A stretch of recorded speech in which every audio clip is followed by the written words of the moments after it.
పంచాయతీరాజ్ దినోత్సవం జరిగింది.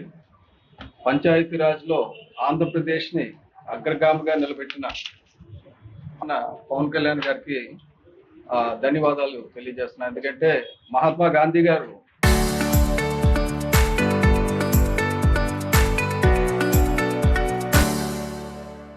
ఈ దేశానికి స్వాతంత్రం వచ్చినప్పుడే చెప్పారు, పంచాయతీరాజ్ వ్యవస్థ మాకు దేశాన్ని ఎలా పాలించుకుంటారంటే మా గ్రామాలు ఉన్నాయి, గ్రామాలకు పంచాయతీలు ఉంటాయి, మా పాలన అంతా కూడా పంచాయతీల ద్వారా జరుగుతుంది. కానీ స్వాతంత్రం వచ్చి 75 సంవత్సరాలు పంచాయతీలకు అధికారం లేకుండా చేశారు. ఏదో ఒకటి రెండు పంచాయతీలు, ఏదో హిబ్రీ బజార్ అని, లేదంటే మన రాధిగామ్ సిద్ధి అని మహారాష్ట్రలో ఒకటి రెండు పంచాయతీలు తప్ప, కేరళలో ఒకటి రెండు పంచాయతీలు తప్ప మిగతా పంచాయతీలు అన్నీ నిర్వీర్యం చేశారు. అటువంటిది పవన్ కళ్యాణ్ గారు వచ్చిన తర్వాత 2 సంవత్సరాల్లో పంచాయతీరాజ్కి కొద్దిగా పునరుజ్జీవింపజేసే కార్యక్రమం చేశారు. ఆయనకి ధన్యవాదాలు.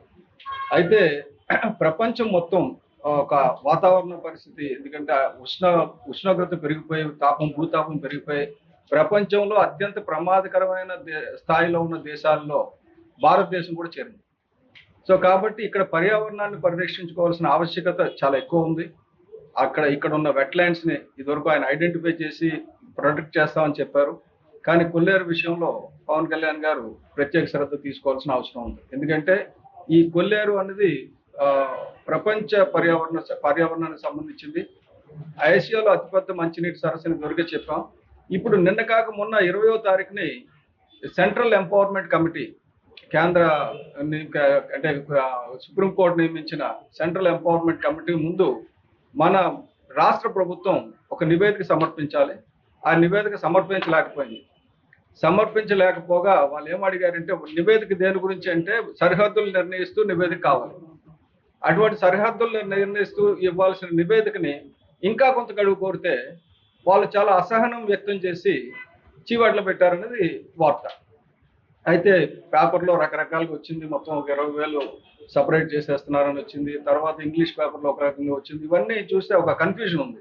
ఆ కన్ఫ్యూజన్ దూరం చేయాలనే ఉద్దేశంతో నేను ఈరోజు మీ ముందుకు వచ్చాను. ముఖ్యంగా ఇష్యూ ఏంటంటే, ఒక 15,000 ఎకరాల జిరాయితీ, 5,000 ఎకరాల డీ పట్టా ల్యాండ్స్ గురించి మొత్తం తిప్పుతున్నాడు. కానీ అక్కడ కబ్జా అయింది, లేకపోతే అక్రమ చెరువులు ఉన్నది 1,22,000 ఎకరాలు. అంటే ఈ 20,000 ఎకరాలను పక్కన పెడితే 1,00,000 ఎకరాలు సరిచేయాల్సిన బాధ్యత ఈ ప్రభుత్వం మీద ఉంది. కానీ ప్రభుత్వం ఎందుకు సరిహద్దులు ఇవ్వడం లేదంటే, సరిహద్దులు నిర్ణయిస్తే ప్రభుత్వం తాలూకా డొల్లతనం తెలిసిపోతుంది.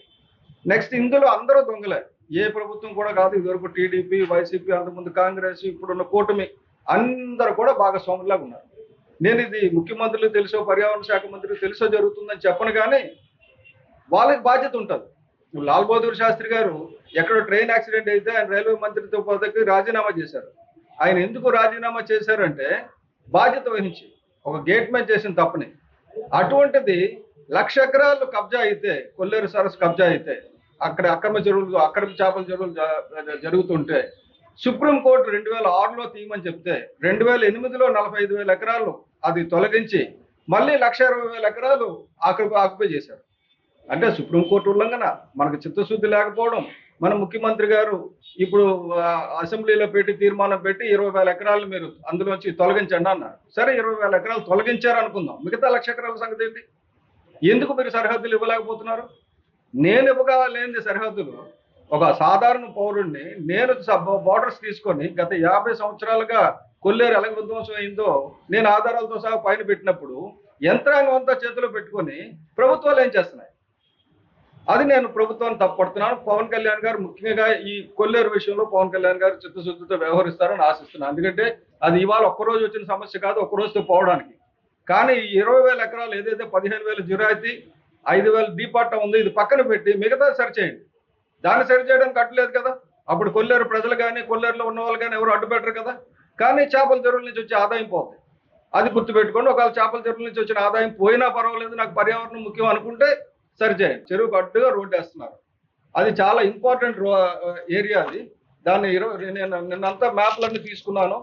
దాన్ని 2022 మ్యాప్ చూస్తే చెరువు పూర్తిగా ఉంది. మీకు కలర్ మ్యాప్ అది పంపిస్తున్నాను. ఇప్పుడు ఈ ఏరియా కబ్జా అయింది, ఇది అప్డేట్ అవ్వలేదు కానీ ఏరియా కబ్జా అయింది. కాబట్టి ఇది రోడ్ సైడ్ ఉంది, అది నేషనల్ హైవే ప్రాజెక్ట్. నేను ఎమ్మెల్యే గారితో కూడా మాట్లాడా.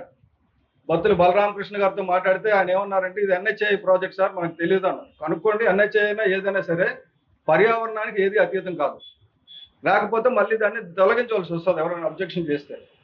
ఇప్పుడు భీమిలిలో కన్స్ట్రక్షన్ పర్యాటక సంఘానికి సంబంధించిన కన్స్ట్రక్షన్స్ ని కొట్టేయమని చెప్పేసి నిన్న హైకోర్టు ధర్మాసనం లాస్ట్ జడ్జిమెంట్ ధీరజ్ సింగ్ ఠాకూర్ గారు ఇచ్చిన జడ్జిమెంట్. ఎందుకు చెప్పారు? పర్యాటక శాఖ అనుమతులు లేకుండా కన్స్ట్రక్షన్ ప్రోత్సహిస్తుంది. మన ముఖ్యమంత్రి గారు కూడా అప్పుడప్పుడు మీరు చూసి చూడనట్టు వదిలేయండి అంటారు. ముఖ్యమంత్రి గారు నేను రిక్వెస్ట్ చేస్తున్నాను, చూసి చూడనట్టు వదలొద్దు, తూచా తప్పకుండా చట్టాలని ఫాలో అయ్యండి. చట్టాలు ఏమైనా అడ్డుగా ఉంటే దాన్ని సవరణ చేయండి, లేకపోతే వేరే వాళ్ళు వస్తారు మళ్ళీ కొట్టేస్తారు. ఇప్పుడు హైడ్రా చూస్తున్నాం, ఇన్ని సంవత్సరాల తర్వాత హైదరాబాద్లో ఎలాగ ఇల్లు హైదరాబాద్లో ఎలాగ ఇల్లు కూలుస్తున్నారు. అదే పరిస్థితి ఆంధ్రప్రదేశ్లో రాకుండా ఉండాలంటే ఎవరు ప్రభుత్వంలో ఉన్నా సరే చట్టాలు ఫాలో అయ్యేటట్టుగా ఉండాలి. అంతేగాని చట్టాల విరుద్ధంగా ఎవరైనా అధికారులు, ఇప్పుడు ఇదివరకు విజయసాయి రెడ్డి గారు ఇక్కడ చక్రం తిప్పారు, మీ అందరికీ తెలుసు. ఆయన కూతురు అక్కడ ప్రాజెక్ట్ కడితే తర్వాత ఏమైంది? అది తప్పి తీసేశాడు. సో ఇదే పరిస్థితి వస్తుంది. ఇది పర్యావరణ ప్రాజెక్ట్. అలాగే సీ ప్లేన్ గురించి ఇంకొక విచిత్రమైన వార్త. విజయవాడలో సీ ప్లేన్ చూస్తే అది వాటర్ ఏరోడ్రామ్ ప్రాజెక్ట్ అన్నారు. చాలా ఆనందం, ఎందుకంటే చాలా మంది శ్రీశైలం నుంచి చిన్న ప్లేన్ ఎక్కి వచ్చి ఇక్కడ దిగుతారు, ఇక్కడ దుర్గమ్మను దర్శించుకుంటారు, చాలా మంచిది. కానీ దానికి పర్యావరణ ప్రభావం అంచనా వేసిన రిపోర్ట్ ఉంది చూసారా, అది తప్పులు తడక. ఏం చెప్పారంటే సముద్ర మట్టానికి 1000 అడుగులు ఎత్తు, 1000 మీటర్ల ఎత్తులో ఉంది. ఏది మన విజయవాడ దుర్గమ్మ దగ్గర కృష్ణా నది. అది ఎక్కడదంటే ఏదో నైనితాల్ ప్రాజెక్ట్ రిపోర్ట్ తీసుకొచ్చి కట్ అండ్ పేస్ట్ చేశారు. మన సముద్రానికి 17 మీటర్ల ఎత్తులో ఉంది. సముద్రానికి 17 మీటర్ల ఎత్తులో ఉన్నదాన్ని 1000 మీటర్ల ఎత్తులో ఉందని చెప్పి మన పర్యావరణ ప్రభావం అంచనా వేస్తుందంటే ఆ అధికారులు నిద్రపోతున్నారా నేను ప్రశ్నిస్తున్నా. ఇది పూర్తిగా తీసేసి మళ్ళీ సరిచేసి అక్కడ గోదావరిలో మన కృష్ణాలో వచ్చి వరదలను కూడా వరద ప్రభావాలను కూడా జోడించి పర్యావరణ ప్రభావం అంచనా చేసి అప్పుడు ప్రజల ముందుకి అభిప్రాయాల గురించి రండి. అంతేగాని ఇటువంటి తప్పులు తడుగులు పెట్టుకుని రావద్దు. రావడం వల్ల ఏమవుతుందంటే మనం అబ్బాస్ పాలు అవుతాం, ఈ కూటమి ప్రభుత్వానికి చెడ్డ పేరు వస్తుంది. కాబట్టి నేను రిక్వెస్ట్ చేస్తున్నది ఏంటంటే చాలా దిక్కుల అక్కడ భీమిల్లో నేను చూశాను. భీమిల్లో కూడా అక్కడ గోస్తని రివర్ ఏదైతే సముద్రంలో కలుస్తుందో అక్కడ మళ్ళీ చేపల చెరువులు వస్తున్నాయి.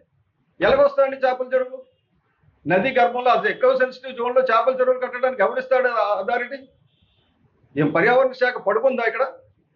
మంత్రులందరూ నిద్రపోతున్నారా? భీముల ఎమ్మెల్యే ఏం చేస్తున్నారు? భీముల ఎమ్మెల్యే బాధ్యత లేదా పర్యావరణాన్ని కాపాడడానికి? కాబట్టి తప్పనిసరిగా పర్యావరణానికి ఎక్కడ విఘాతం కలిగినా, రూల్స్ ఎక్కడ అతిక్రమించినా తప్పనిసరిగా నేను వచ్చి దాన్ని మేల్కొనేటట్టు చేస్తాను, ప్రజల దృష్టికి తీసుకొస్తాను. మీడియా ద్వారా డెఫినెట్ గా దాన్ని ఆపుతాం. ఆగలేదనుకోండి చట్టపరంగా దాన్ని ఆపిస్తాం. సో నేను మీకు రిక్వెస్ట్ చేసేది ఏంటంటే ఈ పర్టికులర్ ఎపిసోడ్ ఏంటంటే కొల్లేరు మీద చిత్రశుద్ధి ఉంటే ఏమాత్రం చిత్తశుద్ధి ఉన్నా మనం చేయాల్సింది ఏంటంటే అక్కడ 20,000 15,000 ఎకరాలు ప్లస్ 5,000 ఎకరాలు 15,000 జిరాయితీ 5,000 ఇది పక్కన పెట్టి మిగతా 1,00,000 ఎకరాలు దాన్ని రిస్టోర్ చేయడానికి ప్రయత్నించండి. దీనికి కూడా సుప్రీంకోర్టు క్లియర్ గా చెప్పింది, రైతులందరినీ ఒప్పించండి. అక్కడ కొల్లేరులో ఉన్న ఒక్క రైతు కూడా నష్టపోడు, కొల్లేరులో ఉన్న ఒక్క మత్స్యకారుడు కూడా నష్టపోడు. ఎవరు నష్టపోతారంటే చేపల చెరువులో నష్టపోతారు. పైనుంచి వచ్చి పెట్టుకున్నారు, వాళ్ళ దగ్గర నుంచి వచ్చిన మామూలు పోతాయి. అందు గురించి గత 50 సంవత్సరాలుగా ఆ దాడి జరుగుతూనే ఉంది కొల్లేరు మీద. కాబట్టి ఇప్పటికైనా చిత్తశుద్ధితోటి ప్రపంచ పర్యావరణంగా ఇప్పుడు అంతా చూస్తున్నారు. ప్రపంచంలో వెట్లాండ్స్ ఇంపార్టెన్స్ చాలా ఇదివరకు మనకు తెలియదు. 1975లో ప్రభుత్వమే చెప్పింది ఇక్కడ చేపల చెరువులు కట్టుకున్నది. ఆ ప్రభుత్వమే అరెకరం చెప్పుని దళితులకి వాళ్ళకి జాగా ఇచ్చింది. అప్పటికి ప్రభుత్వానికి తెలియదు, నాలెడ్జ్ లేదు. ఆ తర్వాత మనకి బయోడైవర్సిటీ యాక్ట్ వచ్చేసరికి 2002లో వచ్చింది బయోడైవర్సిటీ యాక్ట్.